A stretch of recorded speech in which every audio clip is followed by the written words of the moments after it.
Hello, I'm Scholastic Sam. Welcome back to my YouTube channel. Today we will be going over a torque and rotation problem. Let's get started. Two blocks, each of mass m, are suspended from ends of a rigid weightless rod of length L1 plus L2, with L1 equaling 20 centimeters or 0.2 meters and L2 equaling 80 centimeters or 0.8 meters. The rod is held in the horizontal position shown and then released. Now, like with all torque and rotation problems, it's probably easiest and best if we start off with drawing a force diagram. Now, this rod is weightless, so it has no force going down, no mass, so it does not have any force, gravity on it. This block M has a force of gravity, sort of as like a point at the very, very end of this rod going down. Force of gravity. And so does this one right here.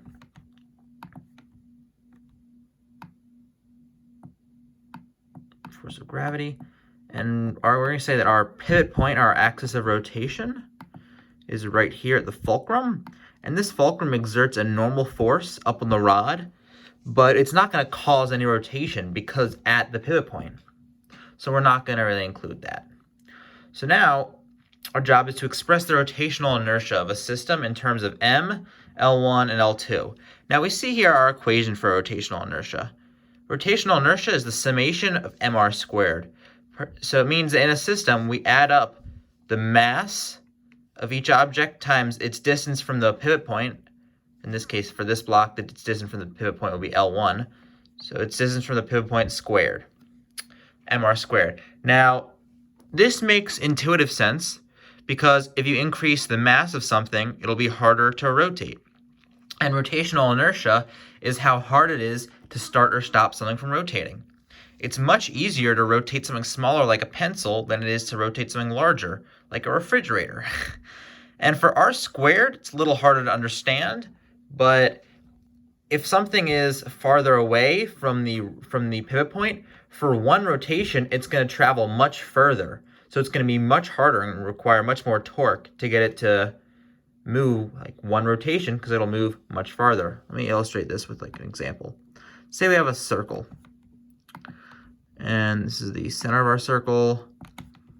And we have a point here and a point here on the very end. Let's say I wanted to rotate this 90 degrees. This point would have to move this much, very little if it rotated. However, this point would have to move all the way around the outside of the circle, moving a ton. So while they both rotate the same amount, this one, the bottom, that's farther away from the center, larger radius, travels a much greater distance. So it's going to be much harder to rotate this point right here than it will this point right here. That's also why hollow objects, for example, like a hollow sphere with or hollow circle with all the mass concentrated around the outside, is harder to move, and it has a greater rotational inertia, because if all the mass it's hard to move all of the mass a greater distance than something like a solid circle where the mass is spread out. So some of the mass has to travel a small distance and some has to travel a large distance, as opposed to hollow where all of it has to travel a large distance. So that's why it's harder to stop or start a hollow one. Now for this, let's calculate our rotational inertia. We know that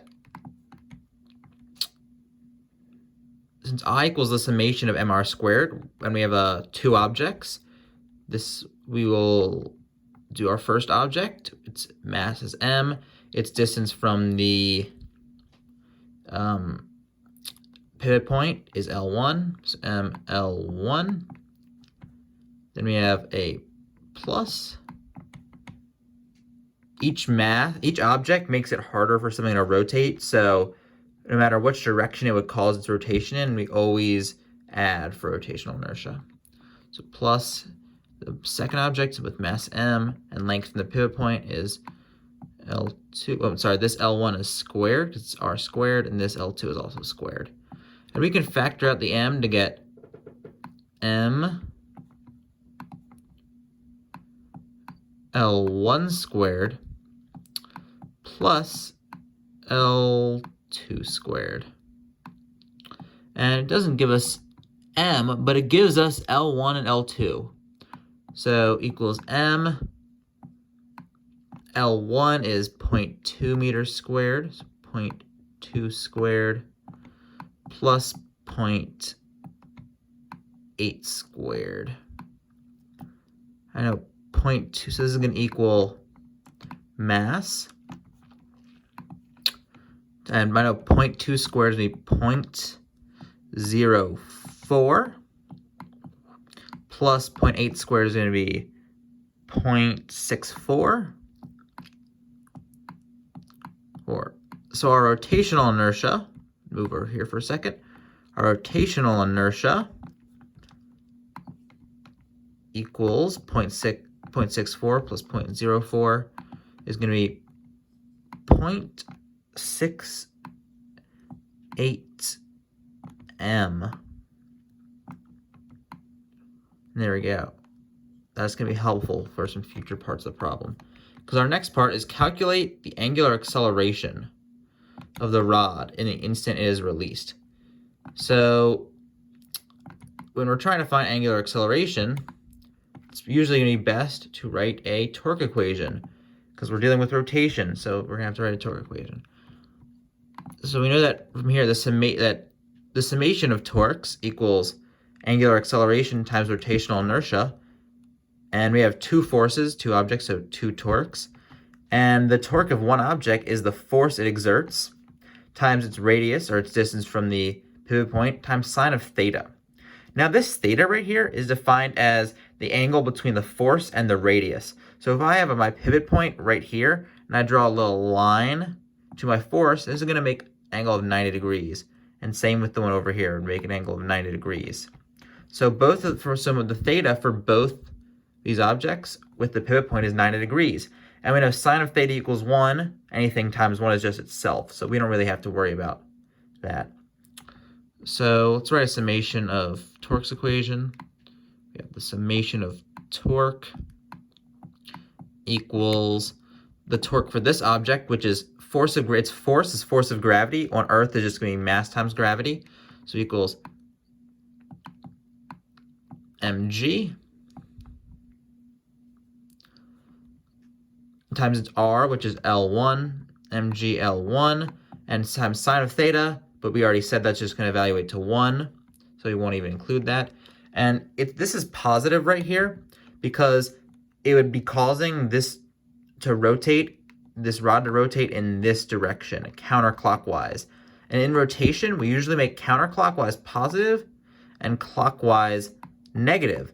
And this force right here would cause the rod to rotate clockwise. So we're going to say that that is a negative torque right there, minus mg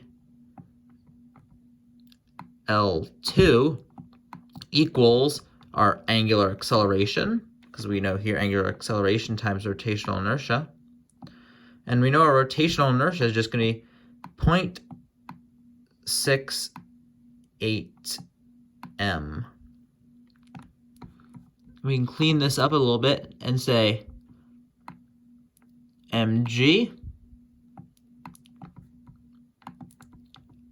L1 minus L2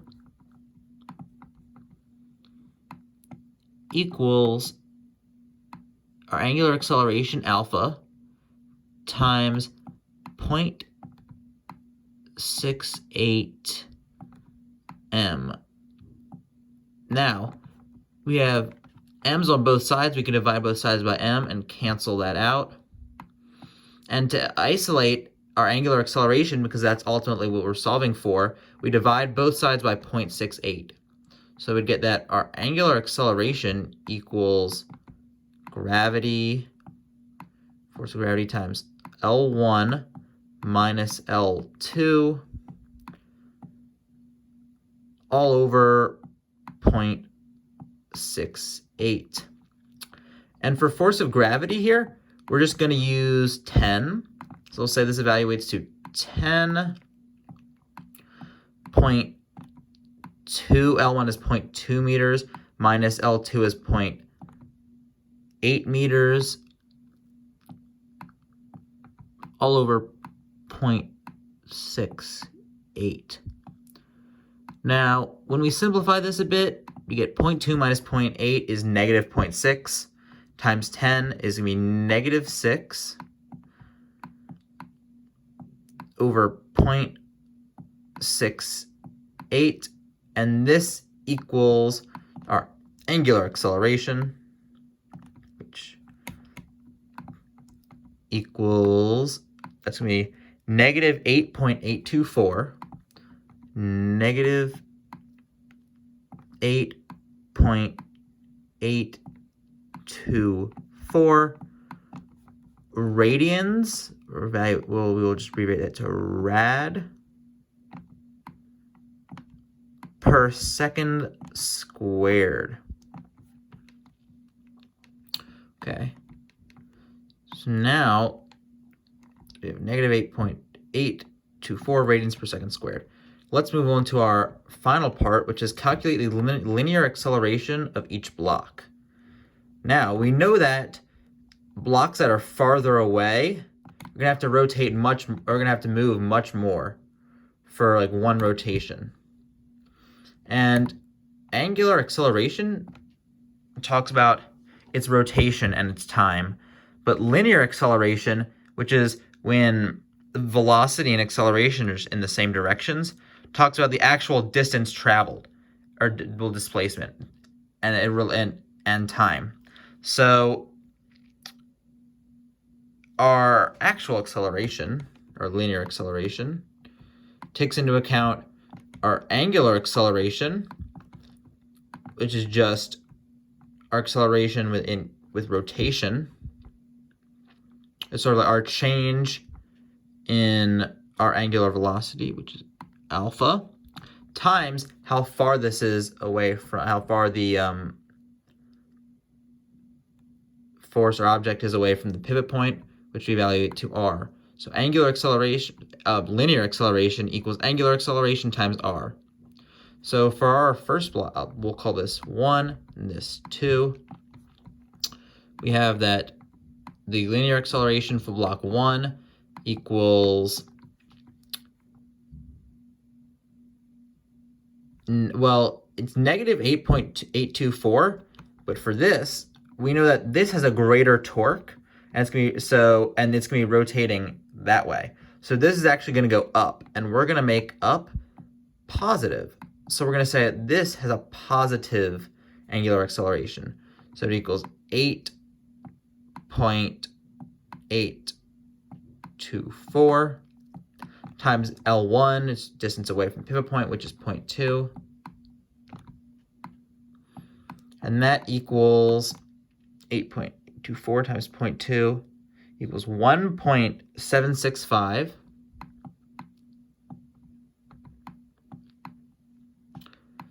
meters per second squared. Now let's calculate our linear acceleration for block 2. 2 equals, and this one's going to be moving down, so we're going to make this acceleration negative 8.824 times its radius of 0.8 equals negative 7.059, it's bad 9, meters per second squared. We have answered all these. I'm Scholastic Sam. Thank you so much for watching. Please like, share, and subscribe.